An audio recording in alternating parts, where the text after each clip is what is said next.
Okay, so the first part of this project is to get the thinsulate installed, or whatever insulation you're using. That's one way you can do it, is to put it up first. Other people shove it in on top of the planks once they get those installed. I already had mine attached to the ceiling for quite a while now, so it's already up there. I am using 1x2 fairing strips. These are actually 3/4 by 1.5 with some screws that are made to attach wood to metal, just the way the screws made it. Self-drilling, but also good for countersinking itself into the wood there. So those are up, and of course we have a cabinet up here, so some of these are shorter. I've got to add one more little piece there.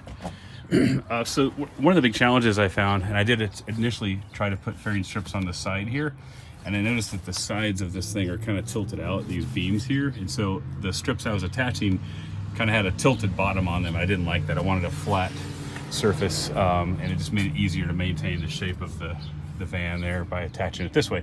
You do lose a little bit of headroom. It's not a big deal, I don't think. I'm 6'1", and measuring this out, this plus a 3/4 inch plank, and then a floor that is about 1 inch will give me still a couple of inches of headroom, so I'm not too concerned about it. You might be though, and you need to get that extra headroom and want to put the fairing strips on the side, so do whatever works for you. So next challenge I ran into was the air conditioner in the back here, which is sorry for the car noise out there, it's a Rec Pro 9500, also known as a Houghton 9500. The shop that installed the air conditioner, built this wood box up here, but with the cover that goes on, there wasn't enough room to put the wood planks on top of this fairing strip and have it clear that cover right there. So I added a 1-inch strip of wood here, wood glued it on there, and then I got longer bolts. The ones that came with this were just not quite long enough. They would have been probably okay, but they were right at the threshold of being too short, which is these. Here's the longer bolts right here. These are about 1 inch longer. Just gives it an extra bite.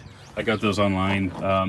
You can get a long bolt kit from Rec Pro, but they're like $35, and they're 8 inches long. They're way longer than I needed. I only needed about 1 inch more, because that's all I dropped the air.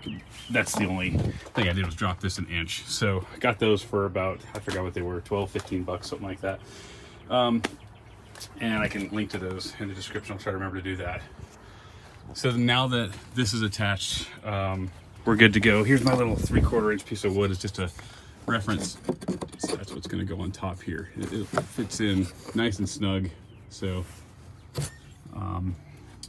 next thing I realized was that the boards I originally got were tongue and groove yellow pine, about 5.5 inches wide, 12 feet long, and got them home. I actually stained one side, got them halfway done, and realized they are way too heavy. And I also didn't like the fact that tongue and groove, one attaches to the next, right? You can't just take one board out if you needed to get to a wire or something. You have to detach every single board to get to the last one you need to get to. So I decided to go with what other people have done. It's just black fabric on here, and we've got fabric here. I got a Joann's. It's actually speaker grill fabric. Was about 40 bucks for enough to do the whole van, and it'll be stapled onto the furring strips, and then we're going to space out we went with Cedar 1x4s, which are about 3.5 inches wide, and they're going to be spaced about 3/4 of an inch between each other, and they are way lighter. Cedar, I didn't realize how much lighter cedar wood is. So we'll do the cedar strips down here, starting with the middle. Also, these Max Air fan, I've got a shroud coming to kind of provide a finished edge here that the wood planks will go up under. I stupidly didn't think I needed that back when I bought this a long time ago. I thought it was for like a thick roofed van or whatever, and didn't think I needed it, and ended up throwing it away stupidly. Anyway, bought another one, 25 bucks, lesson learned. So that'll go up here. Let's see, what else? The wiring, I'm using a 16 gauge wire here for the lights. And these are the little puck lights. 70 Savage used these, and they got really good reviews, so I'm going to go with them. I think it's 2¼ inches as far as the hole to cut the hole saw, and the boards are 3.5, so it gives it plenty of room in there. And so a bunch of these push connectors. I like these. A lot of people use them as well. Easy to link all the lights together, and they will all go down into this. I haven't done a video on this, but this kind of my own breaker panel of sorts. It's the S-Pod Bantam X, which has a little touch screen at the front here, which is really nice. You can program it to have little icons and and turn on whatever you want. You can set things to momentary, or you can dim things, set them to always on, whatever you want to do. And then I've got my little circuit breaker right there to turn off all my electronics. That is tapped into the battery under this seat, which has a line that runs over here. There's a big fuse you put in place, a 150 amp fuse, and then you tie into that. And what that does is it lets you power your electronics off of the battery under here, and that battery gets charged as the alternator is running. And where you tap into it under the driver's seat, you won't drain your starter battery. It'll when you shut the ignition off, I believe it cuts off a connection there, so you're only running off of this battery over here under this seat. It's not a big battery by any means, and eventually we want to do a larger battery bank.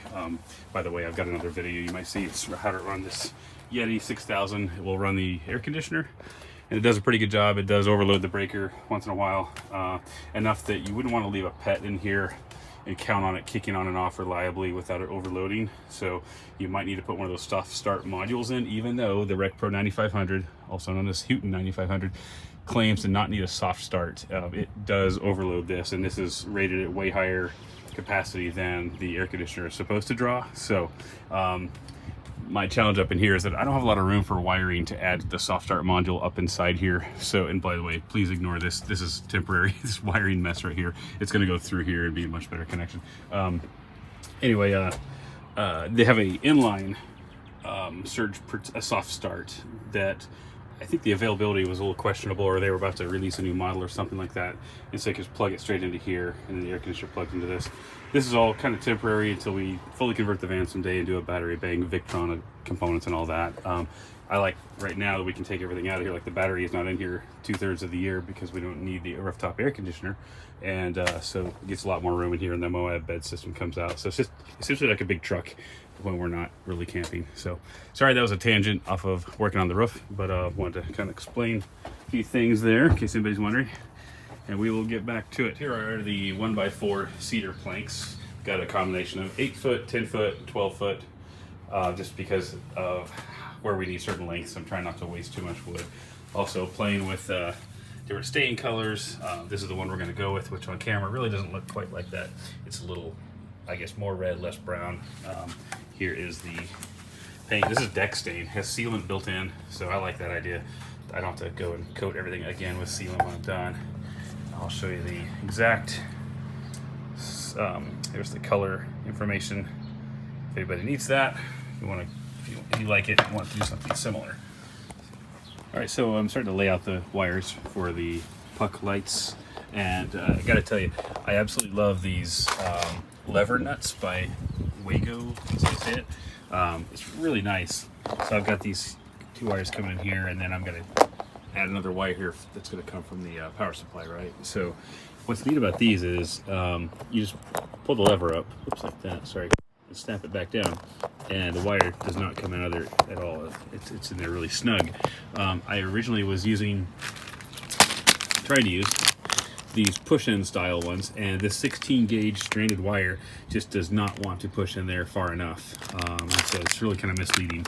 The wire I'm using matches all the specs of the push-in wire nuts there, but just I'm not having good luck with those. They would be great for solid core wire, but stranded just tends to bunch up inside there. But these are nice. You slide the wire in and flip down the lever and it's locked. What's also nice about these is that if you change your mind, you didn't wire something correctly, or you need to add one more wire, it's not like you've not like a traditional wire knot where you have to cram one more wire in there, or if it's a crimp connector, you don't have to waste a connector and cut your wire and strip it again. You literally just lift the lever up, take it out, or add another wire in here. These come in 1, 2, 3, and 5, not 4 but 5 port connectors on the bottom. See, it's just a bridge, so whatever you put in here is going to be connected to one another. So anyway, my power supply up top will come in here, and then when I get into the other rows that are not at the back, there's going to be a wire that was coming from the back, and then the one that goes to the power supply. So you've got 2 sets of wires coming in, and those will match up with a set of these for the second row here. And so I really only need 4 ports, but they didn't have 4, they only have 5, which is fine. So a little more expensive than other wire nuts, but man, it makes life a lot easier. So I highly recommend going with something like that. Okay, so this is what it's looking like. I actually went ahead and used those little lever connectors on the actual light connectors instead of the bullet connectors I was using initially. This was before I realized these existed and the way I'm wiring it is. So this comes over here, a little block, couple of blocks of the 5-port, again because there's no 4-port available, and the light hangs off of here, and then this continues on down the chain. So every one of these is just daisy chain to the next. Really simple. I love that you can disconnect them. Also, I forgot to mention earlier, another neat thing about these connectors is that you can connect different gauges of wire together, which is really useful because these puck lights come with pretty small gauge wire, and I'm connecting them into 16 gauge wire. And you know, some types of connectors are only good for one gauge or another. These are just going to smash down a wide variety of gauges in one bank there, one bridge. So again, one wire. Start at the back here. This one comes over, connects into this bridge, which goes in here, and it also runs a wire this way, and now it comes into this bridge, and then from here on the back. So really simple, neat. These are also cool because you could add stuff later on. If you want to tap into this and add another wire, you've got an extra port there if you get some that are a little oversized. Here you can see in there how they smash the wire. Pretty neat. Okay, so earlier I mentioned that I'm using the S-Pod Bantam X with the touch screen up there at the front. The way this works is I first check out to see what spot I have available, and so I'm going to go with number 7 here, and these are all just touch sensitive. Like if you turn the ceiling fan on, it's like that, right? USB ports in the back, oops, sorry, like that. And so I'm going to assign this to number 7. And so if we come back here, this is the circuit breaker. Essentially, it's got built-in breakers that will reset after so much time if you do trip one. So it's built-in relays as well. So it really saves a lot of wiring. You pretty much just run your positive, negative to this, and then from here you just run any of your accessories like off-road lights, everything. They just come right in here, and you give an icon, name them. You can even use your phone to turn them on and off. You can dim them, all that kind of stuff. And so here's kind of a legend here. So we're gonna go with number 7, which is right up here at the top. It's a second set here that's not used, and this is my wire here that runs all the way, snake through there, and starts here with the first row, and then those daisy chain on just like I was showing. So we're gonna hook it up and see if it works. All right, I've got the cover back on, and I've turned on switch number 7, and look at that, amazing. Every one of them is on. And so what we can do too is set the dimming on the via the phone or on the little computer screen on the up there. So now that we've got these all working, right, the next step is we'll disconnect the lights themselves from these connectors, and we're gonna put the black fabric up, okay, and then we're gonna poke holes in it to feed the wire down through for the lights, and those will go, the lights will be recessed into the planks of wood. So got some measuring to do here. All right, so to address the fact that there's no furring strip along the back of the van, what I got to do is I'm going to actually mount a 2x4. And see these holes right here? I'm going to make a little L bracket that holds a board that mimics what these look like. So I cut a 2x4, 54 inches here for our case anyway, and hold it up here. Sorry, hold it up so it's kind of up there, shoved up to the, as far as you can on the other side of that cross member. And then just literally draw a pencil and draw the shape of the furring strip that's already up here, okay? So we're gonna cut off that piece, and that we will mount to the ceiling with the, or to those brackets right here. And that'll act as a furring strip. And the jigsaw, at least the blade I've got on this, is just deep enough to go through the 2x4.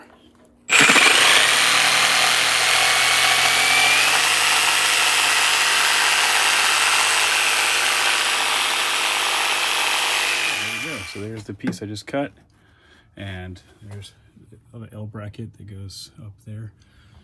It'll come across here, and we'll get it where it's level with these other two boards. Hold one up here for it. All right, so I'm temporarily holding this new furring strip just loosely into place here with a couple of strips taped on to these furring strips here. These are just a couple of spare pieces of wood I had.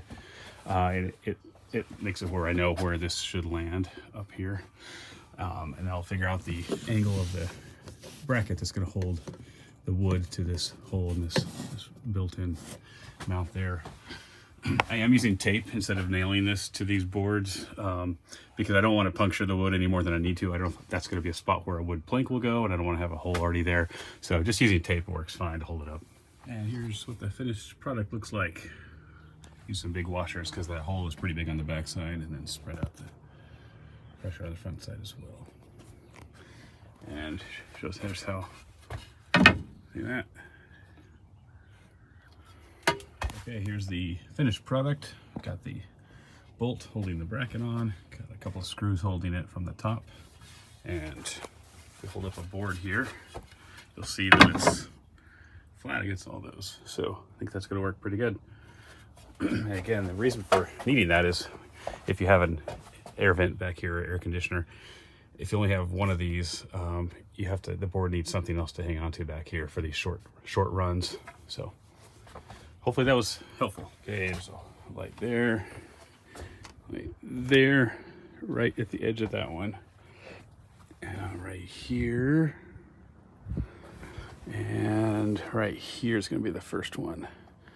All right, so we stapled up the fabric. It's kind of weird looking, but we've got to cut a hole for the air conditioner there. Also realized that I needed another fairing strip at the front here. There was the styrofoam inserts. They are just held together with some VHB tape, and so you can just peel those off of there. And then I use for that rear fairing strip, I used it as a template to make this one, and I made it out of some 1x4 left over, and then use self-tapping screws. I pre-drilled the wood and the self-tapping screws to go into the cross member that goes across there. And so again, I hooked a board up, to make sure it came out the right spot there. Anyway, so we're gonna now staple the fabric, pull it on up over to these. All right, I think it turned out pretty good. I used a little roller pad to roll the stain on instead of using a brush, and that went a lot quicker than a brush would have gone. So I did the tops, and then I did the side of each one. Honestly, the sides was the biggest pain, just having to try not to get it on top of the main surface. Wipe it off quickly if you do, so it doesn't try to darken the edges if there's any kind of stain that gets up on top. So anyway, we'll let this dry, and then the next step is going to be start measuring for pieces to go into the van, and then for the pieces that lights are going to go into, I'll have to cut out that 2 1/4 inch hole and get those all measured out. So, all right, on to the next step. So the boards turned out really good. The color is just what I was looking for, kind of a dark brownish red. I'm now using polyacrylic that we had left over to coat the backside so that it's sealed front and back. I heard that's really important. Hopefully it'll keep it from warping or anything like that. Also, I was having trouble finding screws I wanted to use at Lowe's or Home Depot locally, so I got these online. They're 1 1/4 inches. That's the reason it's hard to find locally. They were always longer than that, but they're a brown color, which will kind of blend in with the boards. Hopefully not notice them too much. They've got that Torx 25 head on them, but these are a great length. They will go almost all the way through the furring strips that I put on. So it's 1 1/4, which is the absolute perfect length of a screw. So I got a couple boxes of those. So today I'll be getting these coated, and then I'll start measuring and cutting for the first piece to go on. All right, all the boards are covered in polyacrylic on the backside. It didn't take that long, probably 30 minutes or so. Definitely worth the time. I'm also hopeful that if the van ever developed a leak around the air conditioner or the max air fan, that this would keep it from ruining the wood, hopefully having to replace boards. So anyway, now that this is done, again, onto the more fun phase of cutting and fitting boards, and then cutting the holes for the lights to go in. Okay, so we have the first set of boards up in the middle. This is the kind of stressful part because you've got to make sure this middle one is perfectly centered. And I found out that through measuring that our air conditioner is not perfectly centered. It's off by like an eighth or a couple of, maybe an eighth or 1/4 of an inch. I went ahead and I want to make the board centered on the van, just because I think it'll look weird if everything is centered on just this, for the sake of looking proper with the vents lining up. So what I did was made several marks left to right, or I'm sorry, measured left to right, and made several marks that are in the middle, even on the max air fan, little dot there. Up here on the furring strip, there's a mark up in there. And so you kind of just find the center by measuring from the sides of the van, like pick a point that's exactly you're measuring from on the other side and figure out where dead center is. And then as you're putting your boards up, just like I say, mark the ends of the board like this and line it up with the dots. And then I'm pre-drilling the holes so that they don't split on the ends here. That helps a bunch. Even one of them wanted to split a little bit even when I pre-drilled it. Let's see, that is the biggest thing is starting here. And then what we're gonna do is I'll have a piece of wood, not this exact one, but one like it that's a little bit better condition, but pretty much put this next to this and shove the other board next to it so that we're just spacing the boards out from this one with this block. Add a couple blocks at each end, you know, have someone hold it, and then just go into the furring strips with the 1 1/4 inch screws. Also meant to, I don't know if I mentioned earlier, but when you're cutting the wood, get like a 60 tooth blade or more. I've got a Diablo blade that makes real smooth cuts here. You don't want this to be all chunky. If you use the blade that came with your miter saw, it's probably going to create some pretty rough edges. So get a nice blade with a lot of smaller teeth on it. 60 is not right. I forgot how many teeth it has. Maybe 60 an inch, something like that. Anyway, I'll maybe link to the one I've got. So now that we've got this one, I'm gonna go start measuring. I already got this one cut, ready to go up next to this one, and it'll just kind of tuck inside there and go next to this like that. So on we go. Okay, so the next thing we're gonna do is we're gonna notch around the max air vent and the air conditioner in the back. So just had to make some measurements using a couple of different methods and measuring points. However your van's set up, you'll figure out how to measure for those to get the right notches cut out. And then we'll do the same thing on the board that runs on the other side of the air conditioner and the other side of the max air fan. It'll be kind of the opposite cutout on the next board over there. Okay, this is what it's looking like so far. I like it. It's turning out pretty good. I do regret not having countersunk a couple of things instead of using just the the screw itself, driving itself in. It would have been a little cleaner around some of the screw holes, but that's okay. Another thing I'm noticing is that the cedar wood, with just stain and the sealant in that particular stain and sealer I bought, it is really vulnerable to being scratched. So what I think I'm going to do is polyacrylic the whole thing after it's up. And I kind of want it to be a little darker. The camera's not showing it. It's a little lighter and pinker than I really wanted. Really wanted it more like what it actually looks like on the camera. So polyacrylic I'll show you what it looks like. I have a test section over here that I had done earlier. And so, while this is not the color of stain we're going with, I did put polyacrylic on that. You see that shiny area? That's the polyacrylic. And it kind of darkens it down depending on what angle you're at. So I think I'm gonna do this. This is polyacrylic satin. I may go with more of a flat finish. I'm not quite sure yet. But anyway, this will make it harder. Over here, just on the test section, it's kind of hard I can't really show you on the camera. It's hard. But just when you're cutting with the jigsaw and everything, it's easy to mar this up. And so probably better to do that first and give it a protective coating before you start handling it a bunch, putting it up to the ceiling, measuring, cutting, all that. It gets kind of banged up as you're working with it. All right, so I'll carry on. These two boards to length, they're the ones that are gonna have the lights on them. And I'm starting my first light, this is the front of the van, at 13 inches in, and then every 34 inches after that. It does put the last light a little closer to the end than that end, but the way I have the furring strips laid out, it's about the best I could do. It's kind of tricky because the furring strips don't let you get in certain areas you'd want to for even spacing, but I think it's gonna look fine. So we'll go ahead and drill these. This particular light uses a 2 1/4 inch hole saw. Fortunately, I didn't have a 2 1/4 hole saw bit, so I had to go to Home Depot and grab one, about 20 bucks for a Milwaukee. There's a Diablo for a few bucks less, but you're gonna spend 15 to 20 to get one of these if you don't already have one. All right, so we got the board up that had the holes cut in it and pulled through the amazing little Wago, I'm not sure how you say those connectors. Those are all pulled through. Just pinch the fabric and cut it with scissors, a tiny hole to pull the wires through. Had to leave it pretty open on the other side here so I could reach up and feed them through. So keep that in mind. Don't make it too hard to get to your wires.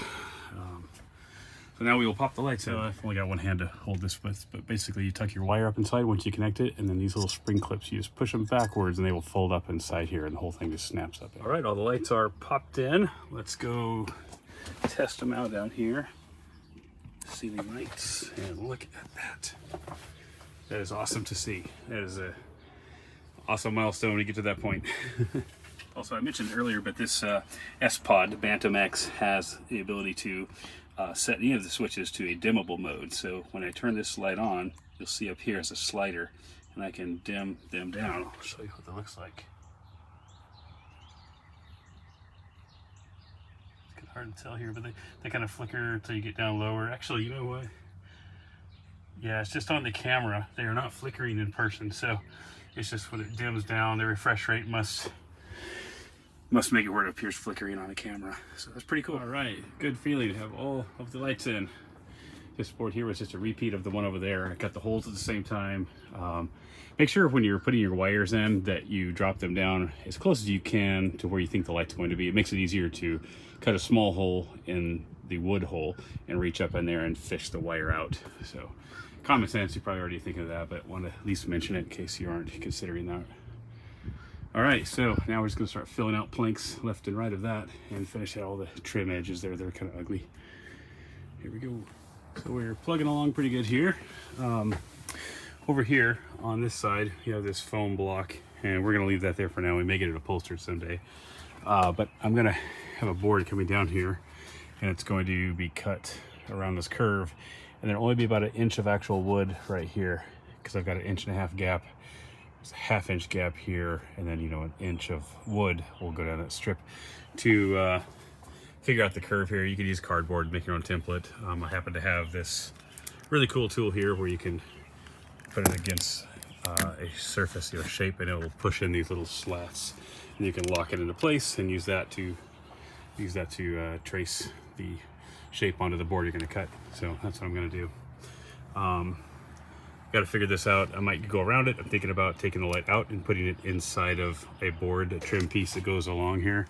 I don't yet know what I'm going to do there, so we'll figure that out in a minute. So here's what the ceiling is looking like so far. That last board over here, I did have to remove the dome light that was up here. Unscrewed it. I'm going to use the wire to connect to a probably a different kind of light on the board that goes here. I may even take this down and cut a hole here and move that, put a similar light as these puck lights over here for the dome light. So I'm not quite sure yet, but those boards down there just cut around like I showed a little bit ago. And then for the max air vent here, you have to take the garnish ring, they call it, and trim it down to fit. They have you measure from the corners. Each corner is important to make sure, because your ceiling, if the fan's not perfectly level or the boards are slightly different from side to side, you got to measure from here to the surface, and then add 6 to 12 millimeters. That ended up being a total of about 2 7/8 inches for me. And so I trimmed this down with a jigsaw. I just measure from the inside out the distance that you measured here plus the 12 millimeters, and then draw a line around the whole thing, and then trim that with a jigsaw, and then that should fit up inside here like that. So it was to screw it on with the screws right here. That's how it held up. And there you have it. I rotated it where the screws lined up on the wood here, otherwise they were going to be right in the gaps. So luckily it's square, and you can do that. So turns out pretty good. Okay, so I'm going to I took a board down here because I'm going to put a dome light in it. We removed the factory dome light that was right here, bolted here, little box. It was in the way of the last trim board, and the last trim board's only 2 inches, and these require 2 1/4 inch holes. So I took the board down that was here, the full width one, and cut a hole in it right there. So it will have a puck light for the dome light that used to be here, and the wire is right here. And I already did one over here. There was a dome light over here. Took this board down, cut the hole, fed the wires through, and now this comes on with the dome light. By the way, that one's going to get replaced also when I do a panel across there. So these work fine as dome lights. Save you some time. The yellow and black wire up here is the positive, the black is the negative. And just a quick trick to know which one is positive and negative, you can use a multimeter and connect the black probe to one of the wires, red probe to the other wire, sorry. And if the multimeter reads a positive voltage around 12 volts, then you've got your red probe on the positive wire. And so in this case, the red probe was hooked to here, my black probe was hooked to here, and it showed a positive about 12 volts, 11 volts. When I flipped them, it turned into a negative voltage on the meter. And so I knew, just to confirm that this is the correct wiring here. So, then we have this little piece here. This is a thin board that's going to go across here to finish this. This needs to be accessible because there are wires that run here and I want to be able to get to that. So this board will be held up a little differently. This is a red oak. It matched pretty close to the cedar with the stain we got. And so I think that'll look pretty good. So we'll get these last couple of boards up here. This is the narrower one that goes along the very outside edge. And this is the one that has the dome light above the door. There we have it. Dome light here and a dome light there. This will eventually be a board that goes across here to cover all this up, and I'll put another puck light right here in that board to get rid of this light, just like the others. Yeah, go ahead and turn it on. I'll show you guys how the lights actually dim, just like the factory. Okay, they go and turn it off. Just like that. It's a little smoother in person.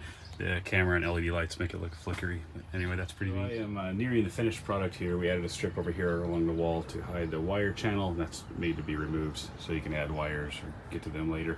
We're gonna add one more piece here on this wall to match it. It'll just tuck up under there. Minor thing. So anyway, we wanted to kind of show what it looks like with all the lights on, the dome lights here and here. And we'll get to the back later. I'm not gonna include that in this project because I'm not quite sure what I wanna do along that back edge there. Probably just a piece of wood, nothing too crazy.